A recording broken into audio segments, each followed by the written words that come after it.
राष्ट्रवादी काँग्रेसच्या राष्ट्रीय कार्यकारिणीच्या यादीवरून खळबळ निर्माण झालेली होती आणि या यादीमध्ये प्रफुल्ल पटेल आणि सुनील तटकरे यांची नावच नाहीयेत। ही यादी व्हायरल झाली आणि यानंतर उपमुख्यमंत्री आणि राष्ट्रीय अध्यक्ष सुनेत्रा पवार यांनी या यादीच्या संदर्भात आता स्पष्टीकरण दिलेलं आहे। राष्ट्रीय कार्यकारिणीच्या यादीमध्ये चूक असून ती लवकरच दुरुस्त केली जाईल असंही सुनेत्रा पवार यांनी म्हटलं।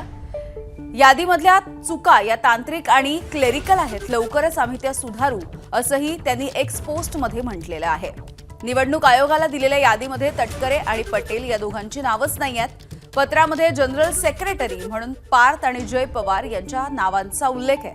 पत्र व्हायरल झालं आणि यानंतर या चुका तांत्रिक आहेत असं स्पष्टीकरण सुनेत्रा पवार यांनी दिलं आहे।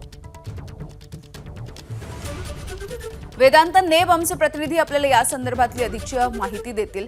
वेदांत, काय नेमकं सुरू आहे राष्ट्रवादीमध्ये? कारकुनाची चूक असं म्हणून या सगळ्या संदर्भात स्पष्टीकरण देत आहे सुनेत्रा पवार।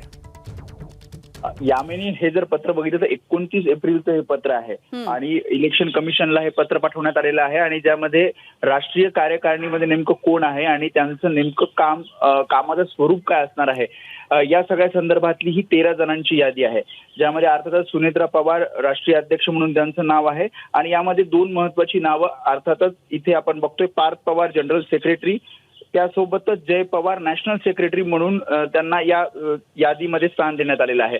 मात्र प्रफुल्ल पटेल त्यासोबतच आपण सुनील तटकरे या दोघांची नावं या राष्ट्रीय कार्यकारिणीमध्ये वगळण्यात आलेली आहेत। आता हे पत्र जेव्हा प्रसार माध्यमांमध्ये व्हायरल झालं त्यानंतर आता सुनेत्रा पवारांनी स्पष्टीकरण दिलेलं आहे एक्सपोजद्वारे की तांत्रिक आणि क्लेरिकल चूक आहे आणि ती लवकरच दुरुस्त केली जाईल। मात्र ज्या प्रकारे या राष्ट्रीय कार्यकारिणीमध्ये 2 बड्या नेत्यांची नावं वगळण्यात आली आणि त्यामुळेच हे पत्र चर्चेचा विषय बनलेला आहे। नेमकं हे पत्र कसं तयार झालं, कोणाकडनं तयार करण्यात आलं किंवा मग या मागे विरोधकांनी हे पत्र तयार केलं का, असे अनेक प्रश्न उपस्थित होत आहेत। मात्र तातडीनं या संदर्भातील ज्या तांत्रिक चुका आहेत त्या दुरुस्त केल्या जातील असं सुनेत्रा पवारांनी स्पष्टीकरणामध्ये सांगितलं आहे। याआधी सुद्धा अशाच प्रकारे राष्ट्रीय कार्यकारिणी किंवा पदांसंदर्भात पत्रांचा जो गोंधळ आहे तो राष्ट्रवादी काँग्रेसमध्ये पाहायला मिळाला आणि पुन्हा एकदा अशा प्रकारच्या व्हायरल पत्रानंतर सुनेत्रा पवार स्वतः सांगतायत की या सगळ्या संदर्भात दुरुस्ती केली जाईल।